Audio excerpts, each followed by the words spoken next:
Okay, we'll go ahead and get started. First question from me. Maddie, congratulations. It's never easy getting your first win as defending champion. So just talk us through the match and your performance today. Yeah, I think obviously started a little slow today and definitely nervous, but totally props to her as well. A little bit more of like an unconventional style, so I feel like that made things a little extra tricky at the start, but I felt like the end of the tiebreaker, I really kind of found my game and then was able to just kind of carry that into the second set. Questions? You can raise your hand. Yes, in the middle there. Congratulations on the win. Those last 4 points of the first set, can you just talk me through what it was like to play those from your perspective? I think at that point, I had kind of just felt like I was playing a little bit too passive and timid and just not really taking advantage when I could. And I feel like when I'm playing my best tennis, when I see my opportunities, I go for it. So when I went down, was it 6-4? Yeah. When I went down 6-4, I felt like I had at least played the right point, and if I lose points playing that way, then I'm fine with it. So kind of from that point kind of changed the momentum a little bit for me, and then after that it was really just I was going to trust myself and go for my shots.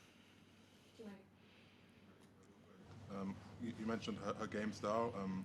Have you ever played someone, like, when was the last time you played someone who, I guess for lack of a better word, like moonballs like effectively and well as she does? 'Cause, like, they were going up with a lot of velocity even sometimes. Like 12 and unders. And that's obviously no disrespect to her at all, but it's just been a really long time to play someone who plays that style, but she does it so effectively. And I feel like because I wasn't able to watch a ton. There wasn't a lot that I could actually find online, but it was kind of deceiving. And then having to play the match, they're so high and they're so deep. It was really hard. I felt like I couldn't really take a swing volley or kind of like take it off of the bounce just because she hits such a good ball off of that. So I felt like I really kind of just had to wait for the right opportunities. But no, I was genuinely impressed with how well she's able to hit that ball. David, then that. You described the sequence of points that you won in a row to win that first set. I just wondered what was in your mind leading up to that. You've got your first ever match as the defending champion of a Grand Slam, the eve of that. And then you come out and you're playing somebody who's playing this unconventional style, and sort of I imagine there's a danger of it scrambling your mind. What was going on in your mind? I think at the start, I just felt like I was playing just a little timid and not really trusting my first instinct. I felt like I kind of kept changing my mind on what I actually wanted to do. And I felt like that was really slowing down my footwork as well. I kind of just felt like I was reacting instead of having a plan of what I wanted to do. And I think it was for love. I think it was like once I kind of got that first game, I felt like I kind of relaxed a little bit, and I felt like I was thinking clearly enough, even being down for love, that I was there enough that I could understand what I was doing and how I think I needed to fix it. And I felt like from that moment, I kind of was slowly able to like piece things together a little bit. And then I felt like the end of that tiebreaker really just kind of solidified things. Matt? Madison, well done today. The last, I guess, 4 months of last year, or last 2 months of the season, you were not playing. Was that more to sort of like get yourself together physically or mentally, or some combination of both? And what did the process of sort of putting yourself back together again look like?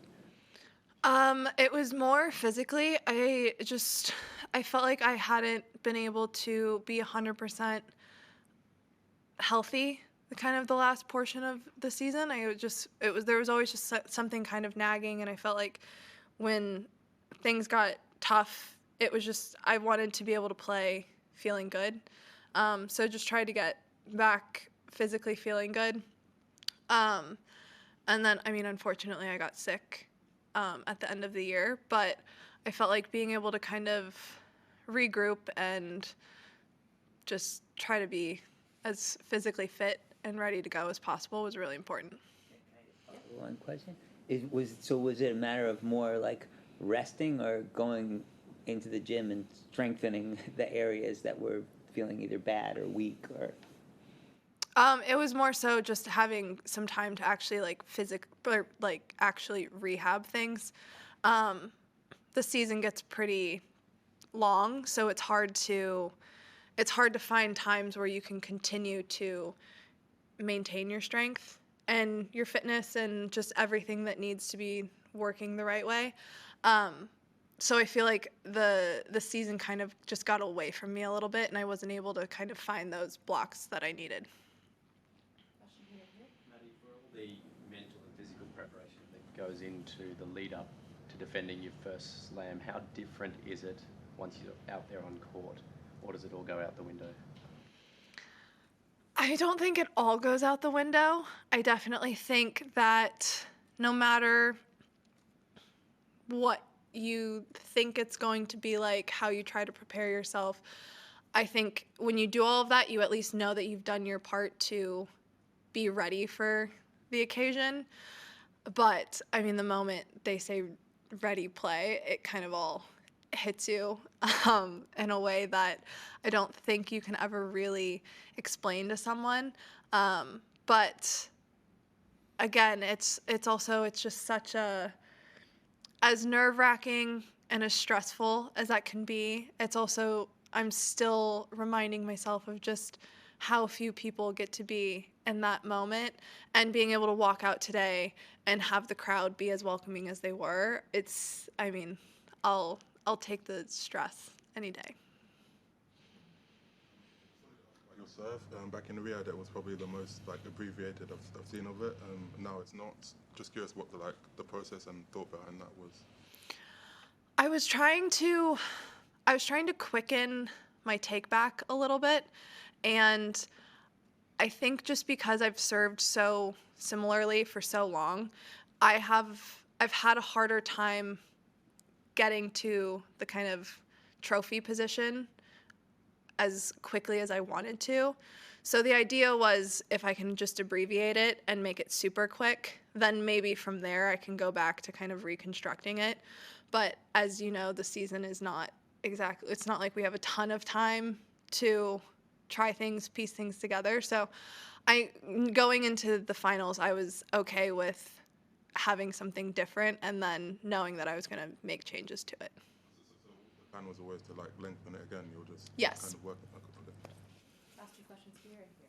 Go ahead. Madison, do you share some of the concerns raised by fellow players that the prize pool at Grand Slams should be a bigger share of the overall revenue? I think from my standpoint, I would say that I would be more concerned about wanting the slams to put in towards player welfare. I think the tours obviously do, and our healthcare, pension and all of that. And I mean, at the end of the day, I think we're all partners and we all need each other. So I'm more so focused on, I would really like to see the slams put their shares towards player welfare.